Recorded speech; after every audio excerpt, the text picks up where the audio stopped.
ಪ್ರಸಾರ ಅಂದರೆ ಅದು ಸುಲಭದ ಕಾರ್ಯವಲ್ಲ. ಏಕೆಂದರೆ ಅದರಲ್ಲಿ ಬರುವ ಸವಾಲು ಕಷ್ಟಗಳು ಆ ದಾರಿಯಲ್ಲಿ ನಡೆದವರಿಗಷ್ಟೇ ಗೊತ್ತು. ಜನರಿಂದ ಸಿಗುವ ತಿರಸ್ಕಾರಗಳು ಒಂದು ಕಡೆಯಾದರೆ ಆಳುವವರ ದೌರ್ಜನ್ಯಗಳು ಮತ್ತೊಂದು ಕಡೆ. ಕೆಲವೊಮ್ಮೆ ಅವರ ಜೀವಕ್ಕೆ ಖ್ಯಾತಿಯೇ ಇರುವುದಿಲ್ಲ. ಹೀಗೆ ಹಲವಾರು ಜನ ಕ್ರೈಸ್ತ ವಿಶ್ವಾಸಕ್ಕಾಗಿ ತಮ್ಮ ಅಮೂಲ್ಯ ಜೀವನವನ್ನು ತ್ಯಾಗ ಮಾಡಿದ್ದಾರೆ. ಈ ರೀತಿ ಪ್ರಾಣಾರ್ಪಣೆ ಮಾಡಿದವರಲ್ಲಿ ಒಬ್ಬರು ಸಂತ ಅಗಸ್ಟಸ್ ಚಾಪ್ಟೆಲಿನ್. ಹಾಗಿದ್ದರೆ ಬನ್ನಿ ಅವರ ಬಗ್ಗೆ ಈ ಸಂಚಿಕೆಯಲ್ಲಿ ತಿಳಿಯೋಣ. ಫ್ರಾನ್ಸ್ ದೇಶದ ಪ್ಯಾರಿಸ್ ನರ್ಮಾಂಡೆ ಎಂಬಲ್ಲಿ 1814 ಫೆಬ್ರವರಿ 6ರಂದು ಅಗಸ್ಟಸ್ ಜನಿಸಿದರು. ಇವರ ತಂದೆಯ ಹೆಸರು ನಿಕೋಲಸ್ ಮತ್ತು ತಾಯಿಯ ಹೆಸರು ಮೆಡಲಿನ್. ಈ ಕುಟುಂಬದ 9 ಮಕ್ಕಳಲ್ಲಿ ಅಗಸ್ಟಸ್ ಕೊನೆಯವರು. ಆರಂಭಿಕ ಶಿಕ್ಷಣ ಪಡೆದ ನಂತರ ಅಗಸ್ಟಸ್ ತಮ್ಮದೇ ಕುಟುಂಬಕ್ಕೆ ಸೇರಿದ ಹೊಲದಲ್ಲಿ ದುಡಿಯತೊಡಗಿದರು. ಈ ನಡುವೆ ಅವರಿಗೆ ದೈವ ಕರೆಯ ಅನುಭವವಾಯಿತು. ಹೀಗಾಗಿ ಅವರು ಯಾಜಕರಾಗಲು ಮುಂದಾದರು. ಆದರೆ ಅವರ ಈ ನಿರ್ಧಾರವನ್ನು ತಂದೆ ತಾಯಿಗಳು ವಿರೋಧಿಸಿದರು. ಇದೇ ಅವಧಿಯಲ್ಲಿ ಅವರ 2 ಸಹೋದರರು ಮರಣ ಹೊಂದಿದರು. ಈ ಕಾರಣದಿಂದ ಬಹಳ ವಿಚಾರ ವಿಮರ್ಶೆ ಮಾಡಿದ ಬಳಿಕ ಅವರ ತಂದೆ ತಾಯಿಗಳು ಅವರಿಗೆ ಯಾಜಕರಾಗಲು ಒಪ್ಪಿಗೆ ನೀಡಿದರು. ಹೀಗೆ ಯಾಜಕರಾಗಲು ಮುಂದಾಡಿಯಿಟ್ಟ ಅಗಸ್ಟಸ್ ಇದಕ್ಕಾಗಿ ಫ್ರಾನ್ಸ್ ದೇಶದ ಮರ್ಚೆನ್ಸ್ ಎಂಬಲ್ಲಿ ಇದ್ದ ಗುರು ತರಬೇತಿ ಕೇಂದ್ರವನ್ನು 1834ರಲ್ಲಿ ಕೂಡಿಕೊಂಡರು. ಆಗ ಅವರಿಗೆ 20 ವರ್ಷ ಪ್ರಾಯ. ಅವರ ಜೊತೆಗಿದ್ದ ಬೇರೆ ಗುರು ತರಬೇತಿ ಅಭ್ಯರ್ಥಿಗಳು ಚಿಕ್ಕ ವಯಸ್ಸಿನವರಾಗಿದ್ದರು. ಹೀಗಾಗಿ ಅವರೆಲ್ಲ ಅಗಸ್ಟಸ್ ಅವರನ್ನು ಪಾಪಾ ಚಾಪ್ಟೆಲಿನ್ ಎಂದು ಕರೆಯುತ್ತಿದ್ದರು. 9 ವರ್ಷಗಳ ಕಾಲ ತರಬೇತಿ ಪಡೆದ ನಂತರ ಅಗಸ್ಟಸ್ ತಮ್ಮ 29 ವಯಸ್ಸಿಗೆ ಅಂದರೆ 1843 ಜೂನ್ 10ರಂದು ಯಾಜಕರಾಗಿ ದೀಕ್ಷೆ ಪಡೆದರು. ಅಲ್ಲಿಂದ ಮುಂದಿನ 8 ವರ್ಷಗಳ ಕಾಲ ಅಂದರೆ 1843ರಿಂದ 1851 ತನಕ ಸಹಾಯಕ ಗುರುಗಳಾಗಿ ಸೇವೆ ನೀಡಿದರು. ಅವರಿಗೆ ಸ್ವಾರ್ಥ ಪ್ರಸಾರಕರಾಗಿ ಹೋಗಬೇಕೆಂಬ ಬಹುದೊಡ್ಡ ಆಸೆ ಇತ್ತು. ಆದರೆ ಅವರ ಈ ಇಚ್ಛೆಗೆ ಧಾರ್ಮಿಕ ಮುಖಂಡರು ಒಪ್ಪಿಗೆ ನೀಡಲು ನಿರಾಕರಿಸಿದರು.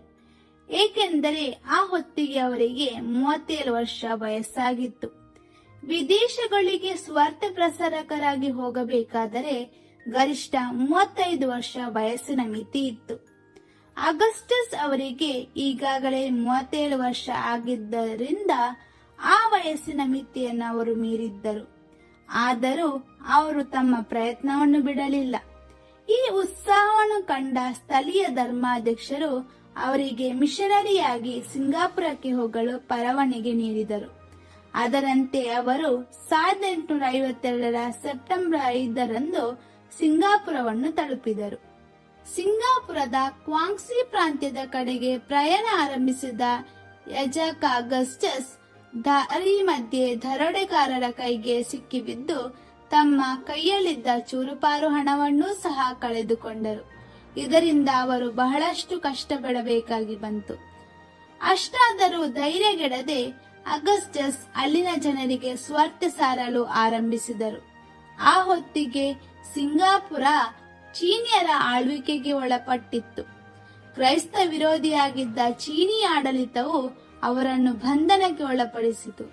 ಸುಮಾರು 20 ದಿನಗಳ ಕಾಲ ಸೆರೆಮನೆ ವಾಸ ಅನುಭವಿಸಿದ್ದ ಅಗಸ್ಟಸ್ ನಂತರ ಬಿಡುಗಡೆಯಾದರು. ಇಷ್ಟಾದರೂ ತಮ್ಮ ಧರ್ಮ ಪ್ರಸಾರದ ಕಾರ್ಯವನ್ನು ನಿಲ್ಲಿಸದೆ ಗುಪ್ತವಾಗಿ 4 ವರ್ಷಗಳ ಕಾಲ ಸೇವೆ ನೀಡಿದರು. ಈ ಅವಧಿಯಲ್ಲಿ ಅವರು ಸಾಕಷ್ಟು ಜನರಿಗೆ ಕ್ರಿಸ್ತನ ಪರಿಚಯ ಮಾಡಿಸಿ ಕ್ರೈಸ್ತ ವಿಶ್ವಾಸಕ್ಕೆ ತರುವಲ್ಲಿ ಯಶಸ್ವಿಯಾದರು.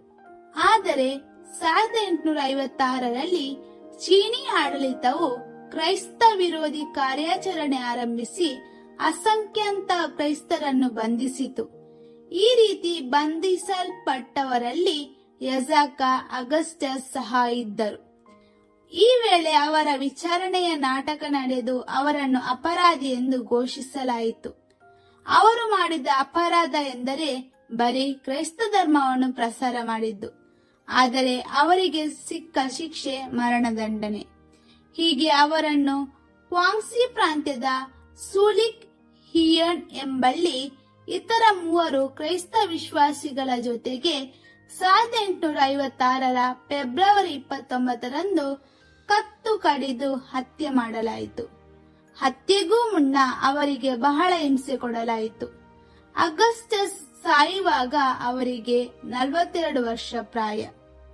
ಹೀಗೆ ಕ್ರೈಸ್ತ ವಿಶ್ವಾಸಕ್ಕಾಗಿ ತಮ್ಮ ಜೀವವನ್ನು ತ್ಯಾಗ ಮಾಡಿದ ಅವರನ್ನು ಜಗದ್ಗುರು 2ನೇ ಜಾನ್ ಪೌಲ್ ಅವರು 2000ನೇ ಇಸವಿಯಲ್ಲಿ ಸಂತರೆಂದು ಸಾರಿದರು. ಪವಿತ್ರ ಸಭೆಯು ಅವರ ಮಹೋತ್ಸವವನ್ನು ಫೆಬ್ರವರಿ 28ರಂದು ಆಚರಣೆ ಮಾಡುತ್ತದೆ. ಯಾವ ಬೆದರಿಕೆಗೂ ಜಗ್ಗದೆ ಸದಾ ಕ್ರೈಸ್ತ ವಿಶ್ವಾಸದಲ್ಲಿಯೇ ಬಾಳಲು ಬೇಕಾದ ವರವನ್ನು ಸಂತ ಅಗಸ್ಟಸ್ ಚಾಪ್ಟಲಿನ್ ಅವರ ಮಧ್ಯಸ್ಥಿಕೆಯಲ್ಲಿ ಸರ್ವಶಕ್ತ ದೇವರಲ್ಲಿ ಬೇಡೋಣ. ಆಮೆನ್.